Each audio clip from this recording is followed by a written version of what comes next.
E para falar mais sobre o Santos, eu converso agora com o editor do Santa Portal, Juan Real. Juan, boa noite.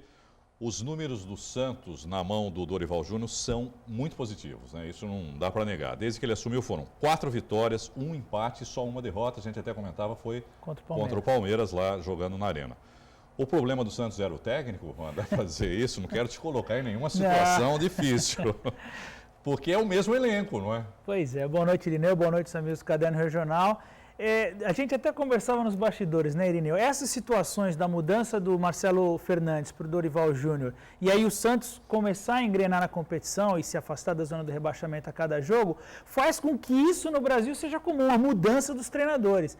E na maioria das equipes acontece isso. O Palmeiras está vivendo a mesma situação. Saiu o Oswaldo de Oliveira, entrou o Marcelo de Oliveira, que não são parentes, mas têm o mesmo sobrenome.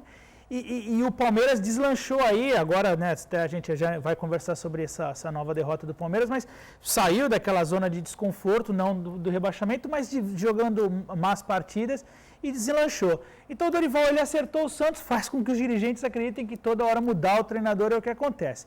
O que mudou muito no Santos é a postura dos jogadores em campo. O próprio Erle, que nós já falamos muito dele aqui, tem errado menos, né, Irineu? Não nessa partida, mas nas outras que ele vem disputando, que não é de agora que o Santos vem jogando bem, mas nos outros jogos o setor defensivo vem se destacando do Santos. Eu acho que isso é a conversa do Dorival. Tem essa mudança. Isso, eu acho que a experiência aí pesa, né? Pesou, Conhece melhor o jeito do jogador, ou tem mais sensibilidade para perceber o que pode melhorar, né, o desempenho de cada atleta? E talvez a mudança faz com que o jogador pense, puxa, se mudou o treinador, de repente eu sou o próximo, e aí eles acabam jogando mais ligados. Mas o Santos, Lineu, continua ofensivamente se destacando. A gente até estava vendo ali o gol do Giovânio, como ele gosta de marcar gol nessa mesma trave na Vila Belmiro. A mesma jogada ali pelo lado direito, quando está atacando para o gol contrário ao placar, ele faz a jogada ali pela direita, bate com a perna esquerda, ele sempre marca. Acho que seria interessante levantar essa estatística desses gols que ele sempre marca por ali.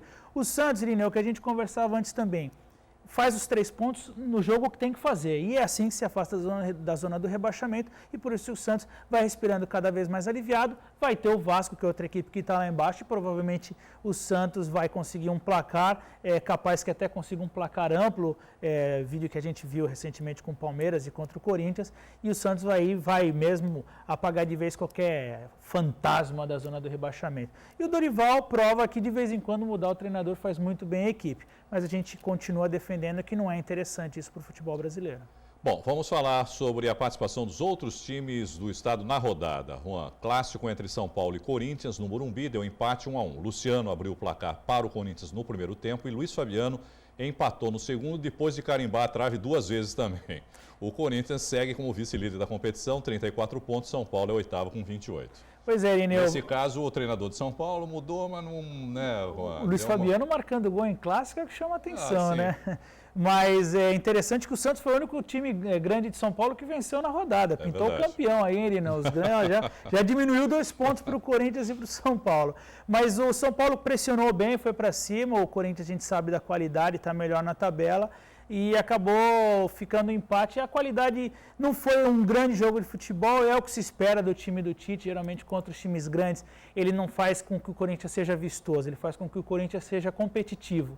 Então fica aquele futebol amarrado para o Corinthians arrancar esse empate dentro do Morumbi, embora tenha um retrospecto muito bom lá, acabou sendo um bom resultado. Para o São Paulo é ruim, que o São Paulo vai começando a ficar ali numa zona da tabela de classificação que pensa em disputar só a 4ª vaga da Libertadores ou então se contentar com a Sul-Americana. Para o São Paulo é que não consegue deslanchar. No caso do São Paulo, era interessante essa vitória no Clássico para realmente mostrar que o grupo mudou e que está indo para cima. Para o Corinthians, o resultado acabou sendo muito bom. Bom, o Palmeiras se deu mal no Mineirão. Perdeu para o Cruzeiro por 2-1 e estacionou nos 28 pontos. Palmeiras é o 7º colocado. Os gols da partida foram marcados por Alisson e Arrascaeta para o Cruzeiro e Cristaldo para o Palmeiras. A partida que marcou o reencontro do Marcelo Oliveira com seu ex-clube, o clube que ele foi bicampeão brasileiro, né? O Marcelo Oliveira foi treinador do Cruzeiro, embora em mata-mata ele não tenha tido um retrospecto muito bom, e foi o que ajudou a saída dele do Cruzeiro, justamente logo depois da saída da Libertadores da América. Bom, o Palmeiras é o time de amarelo ali, para quem não Pois sabe, é, né? um uniforme bem reconhecível do Palmeiras, né? Em homenagem ao ano que o Palmeiras representou a seleção brasileira. Tal, esses uniformes que valem a pena na questão do marketing, que eles marcam até uma época, né?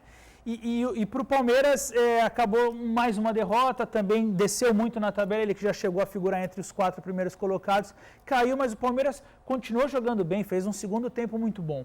E se recuperou ainda no finzinho do primeiro tempo. O Cruzeiro vive uma situação ruim, está lá embaixo na tabela, com o técnico Vanderlei Luxemburgo, que acabou ocupando a posição do Marcelo Oliveira, para tentar fazer o time disputar lá em cima, mas o Cruzeiro segue ali embaixo, uma vitória muito importante, porque assim como o Santos vai respirar lá para o meio da tabela, e o Palmeiras acaba esfriando um pouco essa retomada que vinha com esse treinador novo, mas o desempenho do Palmeiras em campo fez com que a torcida, mesmo com essa derrota, ainda acredite que o time vá chegar no G4. O Palmeiras, mesmo atrás do São Paulo, tem mais chances de chegar no G4 porque tem uma consistência melhor em campo.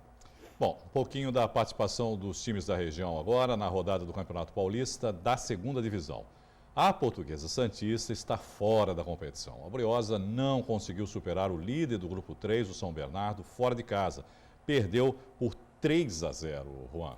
Pois é, Irineu, a Portuguesa ainda pressionou. Você tinha jogado a toalha, estava pensando em pegar a toalha do chão. Pois é, o WO me deixou complicar, uma situação complicada. A Portuguesa do nada faz uma vitória de 3-0 com aquele WO, mas a Portuguesa, infelizmente, um ano muito ruim, até esse fato lamentável da morte do ex-presidente, do Marcos de Rossi, que também era vereador aqui em Santos. Um ano a se esquecer para a Briosa, 3 treinadores, né, Irineu? Quando ela teve a chance de mostrar o potencial dela numa competição longa, acabou se complicando, demitiu o Claudemir Peixoto antes de começar a temporada, depois veio o Serginho e agora o Luiz Miller já não teve muito o que fazer, o Rodrigão, que era gerente, voltou para campo, estreou marcando gols, aí machucou, não se recuperou a tempo e a Briosa acabou não conseguindo engrenar uma temporada interessante e ficou de fora de ir para a decisão do acesso, que é muito ruim para a Portuguesa, é um ano jogado fora, no que vem tem que começar tudo de novo. A última divisão, ela é a última porque é isso mesmo, são as equipes que estiverem ali à disposição e elas vão disputar a competição, basta apenas se inscrever e a Briosa novamente vai ter que pensar em subir em disputar esse acesso. Deve ser mantida essa tabela que foi esse ano, esse regulamento, com essa primeira fase bastante extensa, então que a Portuguesa consiga pensar de uma forma melhor. E a partir de uma pena, Irineu, porque a Briosa pressionou bastante o líder do grupo, o EC São Bernardo é o líder do grupo 3, a Briosa foi para cima, mas numa bobeira tomou o gol, e aí muda tudo, quando precisa do resultado você toma um gol, para virar esse resultado é complicado. A Portuguesa vai se despedir no clássico com o Jabaquara, resultado que não altera em nada, né? Não altera em nada, mas que pelo menos vença a partida para alegrar a torcida. Até porque o Jabaquara segue aí com a boa campanha, né, Juan, lá na Caneleira, venceu a Mauense de virada por 2-1, se mantém na vice-liderança do grupo com 33 pontos. Os gols da partida foram marcados por Hamilton para a Mauá e Eric para o Jabuca 2 vezes. Eric é o artilheiro também da competição, não é, Juan? Com 11 gols. Pois é, Irineu, e foi o que a gente conversou quando o Jabaquara se classificou antecipadamente, a gente falava, não pode desanimar, tem que jogar com o mesmo ímpeto que é para estrear na segunda fase da competição, engrenado. E essa partida foi interessante porque o Jabaquara acabou sofrendo o primeiro gol, uma equipe que busca ali, o Mauense ainda está tentando alguma coisa na competição, e o Jabaquara teve fôlego para ir lá e virar a partida e mostrar que realmente entra na segunda fase para se classificar. Vale lembrar, essa segunda fase são 2 grupos com 6 equipes, essas 6 equipes jogam em turno e retorno, e os 2 primeiros de cada grupo já sobem de divisão. O primeiro de cada grupo se enfrenta, os primeiros de cada grupo se enfrentam e fazem a final. Quer dizer, a terceira fase é só a final da competição. Essa segunda fase a gente já pode chamar de fase decisiva da competição. E o Jabaquara, pelo que apresentou nessa partida, até ele estar perdendo e virar o resultado e jogar bem, envolver o visitante, mostra que entra para buscar essa classificação, que para Santos vai ser muito importante. E a gente lamenta menos aí a saída precoce da Briosa, tendo essa classificação do Jabaquara. Pelo menos um representante. Um representante na A3, que muda bastante o patamar do futebol na cidade, que serão outras equipes visitando o Santos, um outro tipo de futebol. Obrigado, Juan. Boa noite para você. Eu que agradeço, Irineu. Boa noite, amigos do Caderno Regional.